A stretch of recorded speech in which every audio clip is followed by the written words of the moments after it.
Telugu young directors ఛానల్కి స్వాగతం సుస్వాగతం. ఈ ఎపిసోడ్స్ పర్టికులర్గా స్క్రీన్ ప్లే కానీ కథ కానీ మన డైరెక్షన్ కానీ మొత్తం ఎపిసోడ్ని యాజ్ ఎ హోల్గా చూసినప్పుడే నేను ఆ ఎపిసోడ్లో కానీ ఆ కాన్సెప్ట్ కానీ మీకు నేనేం చెప్పాననేది మీకు అర్థం అవటం జరుగుతుంది. ఇంతకుముందు ఎపిసోడ్లో దర్శకుడికి కావలసినటువంటి అంశంలో చదువు గురించి బేసిక్ ఎడ్యుకేషన్ ఎలా ఉండాలనే పాయింట్లు చెప్పడం జరిగింది. వాటిని మీరు కొద్దిగా అవగాహన చేసుకున్నారు. ఈ రోజున దర్శకుడికి ప్రధానంగా కావలసినటువంటి కొన్ని లక్షణాలు ఉండాలి. అవి ఏంటి అనేది ఇవాళ ఎపిసోడ్లో మనం డిస్కస్ చేయడానికి ప్రయత్నిద్దాం. స్క్రిప్ట్ మీద అవగాహన అనేది మొట్టమొదటి పాయింట్. రెండో పాయింట్ వచ్చేది దర్శకుడికి లీడర్షిప్ క్వాలిటీస్ ఉండాలి. ఒక నాయకుడికి ఏ లక్షణాలు ఉంటాయో ఆ నాయకుడికి ఉన్న లక్షణాలన్నీ కూడా సినిమా దర్శకుడికి కూడా ఉండాలి. మూడోది చాలా ఇంపార్టెంట్, విజన్. అంటే మనం చేసేటటువంటి పని ఎటువంటి ఫలితాన్ని ఇవ్వబోతుంది లేదా ఎట్లాంటి ఫలితాన్ని ఇస్తుంది అనేటువంటి విజన్, ఫ్యూచర్ విజన్ కూడా కొంత ఆలోచన జ్ఞానం కూడా ఉండాలి. ఈ మూడు లేకుండా, ఈ మూడిటి మీద అవగాహన లేకుండా దర్శకత్వం చేద్దామంటే గుడ్డివాడు మనం అడవిలోకి వెళ్ళినట్టుగా ఉంటుంది. ఎందుకో ఒక్కొక్క దాన్ని నేను క్లియర్గా చెప్పడానికి ప్రయత్నిస్తాను. మొట్టమొదట స్క్రిప్ట్ అవగాహన. ఇప్పుడు అందరూ దర్శకులు స్క్రిప్ట్ రాసుకుంటున్నారు, డైలాగులు కూడా రాసుకుంటున్నారు. అంటే స్క్రీన్ ప్లే స్క్రిప్ట్ రాసుకుని వాళ్ళే డైరెక్ట్ చేస్తున్నారు. చాలామంది వస్తున్నారు అలాగా. అలా కాకపోతే కొంతమంది కథలు రాస్తున్నారు, వేరే స్క్రీన్ ప్లేకి కొంతమంది ఫ్రెండ్స్నో రచయితలను కూడా పెట్టుకుంటా ఉన్నారు. ఇలా రచయితలు, ఇదివరకు రచయితలుండి, డైలాగ్ రచయితలుండి, కథా రచయితలుండి, డైలాగ్ రచయితలుండి, దర్శకులుండి, ఇట్లా డిమార్కేషన్ ఎక్కువగా కనపడేది. ఉండేవాళ్ళు రచయితలందరూ నాటకాల్లోంచి వచ్చేవాళ్ళు, దర్శకులేమో సినిమా ఇండస్ట్రీలో ట్రైనప్ అయి వచ్చేవాళ్ళు. కానీ పరిస్థితులు ఉండటం వల్ల ఏమని జరుగుతుందంటే ఇప్పుడు దర్శకులు రచయితలుగా మారుతున్నారు. చాలా సినిమాల్లో మీరు చూస్తుండండి, వాళ్ళు వస్తున్న సినిమాల్లో కథా రచయిత దర్శకుడే అవుతున్నారు. ఇదివరకు లేరంటే ఇదివరకు కూడా ఉన్నారు, కానీ ఇప్పుడు ఎక్కువ అవుతున్నారు. సో రచన నిర్మాణం లేదా పర్టికులర్ స్క్రీన్ ప్లే నిర్మాణం తెలుసుకోవడం అనేది దర్శకుడికి వాళ్ళ ఒక బేసిక్ పాయింట్ అయిపోయింది. ఇదివరకు కూడా నేను ఒక ఫిల్మ్ ఇన్స్టిట్యూట్లో చదివిన విద్యార్థి నా స్టూడెంట్ చెప్పగా విన్నానమాట. చాలా పెద్ద ఇన్స్టిట్యూట్లో చదివాడు, పెద్ద డైరెక్టర్ దగ్గర అసిస్టెంట్గా పనిచేశాడు. కానీ దర్శకత్వం చేద్దామంటే మీరు సబ్జెక్ట్ ఇవ్వండి, నేను డైరెక్ట్ చేస్తానన్నట్ట. అప్పుడు ఆ ప్రొడ్యూసర్ ఏం చెప్పాడంటే మీ దగ్గర కథ ఉంటే చెప్పు బాబు, మనం ఆలోచిద్దాం అన్నట్టు. అలా ఉంది పరిస్థితి. పాపం అన్ని లక్షలు బట్టి ఆ ఇన్స్టిట్యూట్లో చేశాడు. అతనికి బేసిక్గా కథ రాసుకోవడం, డైలాగ్ రాసుకోవడం, సీన్ రాసుకోవడం తెలియదు. ఇది ఉన్న ప్రాబ్లం. ఈ ప్రాబ్లంని అధిగమించాలి. ఇవాళ యూట్యూబ్ మాధ్యమంలో కొన్ని వందల ఎపిసోడ్లు మీకు ఉన్నాయి, మన దగ్గర కూడా ఉన్నాయి, మన ఎపిసోడ్స్ కూడా. ఏమాత్రం తెలియకపోయినా సరే మీకున్న ఐడియాని ఒక లైన్గా కథగా మార్చుకోవటం ఎలా అనేది నేను క్లియర్గా చెప్పాను. అట్లీస్ట్ ఈ అవగాహన పెంచుకోండి. కథ మీద అవగాహన, స్క్రిప్ట్ మీద అవగాహన ఉండటం వల్ల ఏమవుతుందంటే ఈ కథలో ఉన్నటువంటి గొప్ప అంశం ఏంటి, ఈ కథ అనేది ప్రేక్షకులకి మనకు ఉపయోగపడుతుందా లేదా, అసలు ఈ కథ అనేది హీరోకు ఉపయోగపడుతుందా, అసలు ఈ కథ నాకు ఇంట్రెస్టింగ్గా ఉందా. మొట్టమొదటి మీకు ఇంట్రెస్టింగ్గా ఉండాలి కదా, ఇంట్రెస్టింగ్గా ఉందా లేదా. సో కథని జడ్జి చేయాలంటే కథ యొక్క ఆ ఎలిమెంట్స్ ఏమేమి ఉంటాయో, కథ యొక్క స్వరూపం, స్క్రీన్ ప్లే యొక్క స్వరూపం అనేది మీకు మొట్టమొదటి తెలియాలి. ఒక కథ మీకు ఎవరన్నా రచయిత కానీ లేదా మీకు తట్టినప్పుడు మీరు రాసుకున్న కథలో ఏ అంశాలు ఉన్నాయి, అట్లీస్ట్ 3 యాక్ట్ స్ట్రక్చర్లో చెప్పినటువంటి అంశాలు, బేసిక్ అంశాలు, బిగినింగ్ మిడిల్ ఎండ్ అని, తర్వాత ప్లాట్ పాయింట్ 1 అనేది ఉంటే ప్లాట్ పాయింట్ 2 ఉండి ఎండింగ్ ఉందంటే సినిమా ఉన్నట్టే. మీ కథలో ప్లాట్ పాయింట్ 1 సరిగ్గా లేకపోతే అది స్టార్స్ వల్ల లక్షల కోట్లు సంపాదించవచ్చు, కానీ సినిమా కథే కాదు, జనాలకి ఇంట్రెస్టింగ్గానే ఉండదు. నేను స్టార్స్ సినిమాలని విమర్శించడం కానీ లేకపోతే వాళ్ళని ఎంకరేజ్ చేయటం కానీ డిమోట్ చేయటం కానీ వాళ్ళు బాగాలేదని చెప్పడం నా ఉద్దేశం కాదు. ఆ సినిమాల్లో లేనటువంటి అంశాన్ని చెప్పడం నా ఉద్దేశం. ఇప్పుడు ఈ మధ్య సినిమా రిలీజ్ అయింది, మనం చూసాం, పవన్ కళ్యాణ్ సినిమా. దానిలో ప్లాట్ పాయింట్ 1 ఉండదు. సినిమా ఎప్పుడో ఎక్కడో సెకండ్ హాఫ్లో ఎక్కడో కనపడుతుంది. ప్లాట్ పాయింట్ 1 అనేది సినిమాకి బిగినింగ్ అయినప్పుడు, కథ బిగిన్ అయినప్పుడు దాని అర్థం ఏంటంటే ఇది ఎవరి కథ. నేను చాలా సందర్భాలు అడుగుతాను, ఇది ఎవరి కథ? హీరో కథ. హీరో కథ అంటే హీరో మీద కథ నడవాలి కదా. అలా రకరకాలుగా ట్రాక్స్ ఎవరెవరి మీదో స్టార్ట్ అవుతుంది, అయిపోతూ ఉంటుంది. ఏం కదండి ఇది? స్టార్ కాబట్టి, డబ్బులు వచ్చినాయి కాబట్టి హిట్ అని డక్కీలు కొడుతున్నారు. ఆ దర్శకుడు ఇట్లాగే ఇంతకుముందు సాహోనే చేసి ఇప్పుడు కూడా ఇట్లాగే చేస్తే చివరికి మనం ఏంటంటే అతన్ని ఎంకరేజ్ చేసినట్టు అవుతుంది, చివరికి వాడిని ఇంటికి పంపించే పని కూడా అయిపోతుంది. ఇలా చాలామంది దర్శకులేరు, ఈయన కూడా అట్లాంటి తోవలో వెళ్తారంటే ఏమాత్రం సందేహం లేదు. ఇది పర్సనల్గా విమర్శించడం కాదండి, దానిలో ఉన్న ప్రాబ్లం చెప్తున్నాను. వాడికి కథకి అవగాహన లేకపోవటం. మీరు క్రియేట్ చేసిన కథలో కూడా దాని పర్టికులర్గా దానిలో ప్లాట్ పాయింట్ 1 ఉందా లేదా? Plot point 1 is the beginning of the story.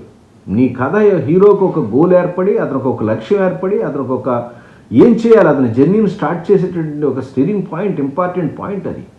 అదే సరిగ్గా ఎస్టాబ్లిష్ కానప్పుడు ఇంకా కథ ఏముంటుంది? ఇలా కథ మీద అవగాహన లేకపోతే, లేదా ఎవరన్నా చెప్పిన కథని జడ్జ్ చేయలేరు, మీ కథను కూడా మీరు విపరీతంగా ప్రేమించేసేసి దాన్ని పాడు చేసుకుంటూ ఉంటారు. ఇది చాలా పెద్ద ప్రాబ్లంతో కూడుకున్న అంశం. కాబట్టి కథ మీద, స్క్రిప్ట్ మీద అవగాహన, స్క్రీన్ ప్లే మీద అవగాహన పెంచుకోవడానికి ప్రయత్నించండి. నా ఎపిసోడ్లో చూడమని చెప్పను కానండి, రకరకాల బుక్స్ చదవండి, రకరకాల మాధ్యమాల ద్వారా తెలుసుకోవడానికి ప్రయత్నించండి. లేదా ఎవరైనా గొప్ప రైటర్స్ కానీ డైరెక్టర్స్ వాళ్ళ దగ్గర అసిస్టెంట్స్గా పనిచేయండి. లీడర్ అంటే నా ఉద్దేశంలో దానికి రకరకాల డెఫినేషన్స్ ఉన్నాయి, అవన్నీ వదిలేసేయండి. సినిమా ఇండస్ట్రీలో పర్టికులర్గా దర్శకుడిని లీడర్ ఎందుకంటారంటే, అన్ని డిపార్ట్మెంట్లకి ఆన్సర్ చెప్పగలిగేవాడు దర్శకుడు ఒకడే. ఏ డిపార్ట్మెంట్ అయినా డౌట్ వచ్చింది, ఏదో ఆర్ట్ డిపార్ట్మెంట్, సార్ ఈ వస్తువు ఈ స్క్రీన్ ఇట్లా పెట్టాను ఇది ఓకేనా అని దర్శకుడు అడగాలి. ఎందుకంటే ఆయన విజన్లో చూసింది వీళ్ళందరూ క్రియేట్ చేస్తున్నారు. కెమెరామెన్ కావచ్చు, ఆర్ట్ డైరెక్టర్ కావచ్చు, మేకప్ ఆర్టిస్ట్ కావచ్చు, కాస్ట్యూమర్, ఎవరైనా సరే డైరెక్టర్ విజన్కి అనుగుణంగా పనిచేస్తారు. ఇది చాలా చాలా విచిత్రమైన అంశం. ఆయన మైండ్లో ఆయన యొక్క ఆలోచన విధానానికి అనుగుణంగా వీళ్ళ ఆలోచనలు పెట్టుకుని చేసేటువంటి ఇండస్ట్రీ ఇది. కాబట్టి ఇతని ఆలోచన పర్ఫెక్ట్గా ఉండాలి. అలాగే ఒక యూనిట్ పనిచేస్తుంటే తక్కువలో తక్కువ ఒక 100 మంది ఉన్నారనుకుంటాం. 100 మంది ఒకే రకమైన ఆలోచనలో ఉంటారా? 100 మందికి ఇష్టాలు ఒకటే ఉంటాయా? వాళ్ళ యొక్క క్రియేటివిటీ ఒకే రకంగా ఉంటుందా? వీళ్ళందరినీ కూడా సమన్వయం చేసుకోవాల్సిన అవసరం ఉంది. ఒక్కొక్క రకమైన మానసిక స్థితిలో ఉన్నటువంటి వ్యక్తులు వస్తూ ఉంటారు. ఒక్కొక్క రకమైన ప్రాబ్లమ్స్ సెట్లో కొత్తగా క్రియేట్ అవుతూ ఉంటాయి.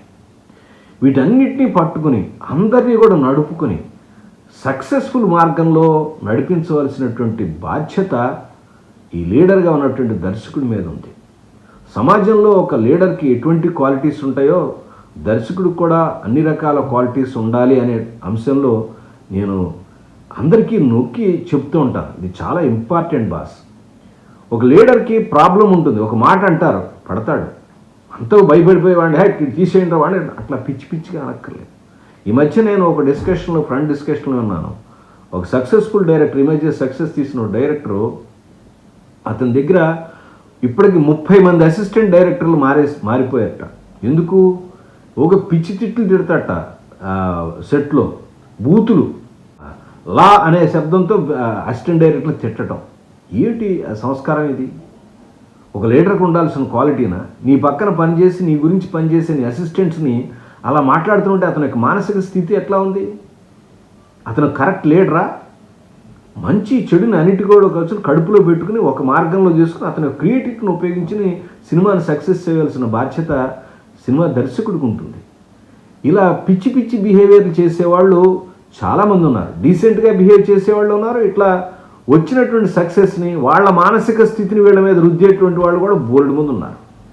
అందుకనే చాలా జాగ్రత్తగా మసలవలసినటువంటి పర్సనల్ మేనేజ్మెంట్లో ఈ ఇండస్ట్రీకి చాలా ఇంపార్టెంట్ ఉంది. అందుకనే లీడర్షిప్ క్వాలిటీస్ ఉండాలి, లీడర్షిప్ ఉండాలి. మంచైనా చెడైనా సరే సంయమనంతో గ్రహించి సినిమాని సక్సెస్ మార్గంలోకి తీసుకెళ్ళగల. ఏదో మాట ఉన్నారు, దాని మన అయితే ప్రాజెక్ట్ వదిలేసి రావటం, తిట్టుకోవటం, ఆడు మంచివాడు కాదు వీడు చెడ్డవాడు కాదు, ప్రొడ్యూసర్ ఇట్లా అంటాం. ప్రొడ్యూసర్కి బిగినింగ్లోనేమో ఒక మాట చెప్పటం, మొదలెట్టిన తర్వాత వాడిని ముంచేసేయటం. ఏమిటి ఆలోచన విధానాలు? ఇవన్నీ సినిమా ఇండస్ట్రీలో నిత్యం జరుగుతున్న పనులు. కాబట్టి అటువంటి మెంటాలిటీ పెట్టుకోకుండా చక్కటి ఆలోచన విధానంతో ముందుకు తీసుకువెళ్ళాల్సిన బాధ్యత దర్శకుడికి ఉంది. కాబట్టి అందరినీ కలుపుకుని వెళ్ళాలి. సో అందుకనే లీడర్షిప్ క్వాలిటీస్ ఉండాలి. భవిష్యత్తు మీద ఆలోచన లేదా విజన్ అంటాం. ఒక విజన్ ఉండాలి ఇతనికి. ఉదాహరణకి నేను చెప్తాను. ఒక కథ తీసుకున్నాడు, ఒక ప్రొడ్యూసర్ అడుగుతాడు, నా డబ్బులు నాకు వస్తాయా అని అడుగుతాడు ఫస్ట్ మాట. ఇతని ఆలోచనతో, ఇతని అవగాహనతో అతని డబ్బులు ఎలా రావడానికి అవకాశం ఉంది, ఇగో ఈ డబ్బులు ఇట్లా వస్తాయి సార్, ఎలా మనం వెళ్ళాలి, ఈ క్వాలిటీతో మనం సినిమా తీయగలిగితే ఇలా వెళ్తాం అని ఒక విజన్ని అతను ఇవ్వగలసిన అవసరం ఉంది. తర్వాత ఈ కథకి ఈ సినిమాకి హీరో పనికొస్తాడా? ఎవరిని బట్టి వాళ్ళని పెట్టుకోలేం కదా.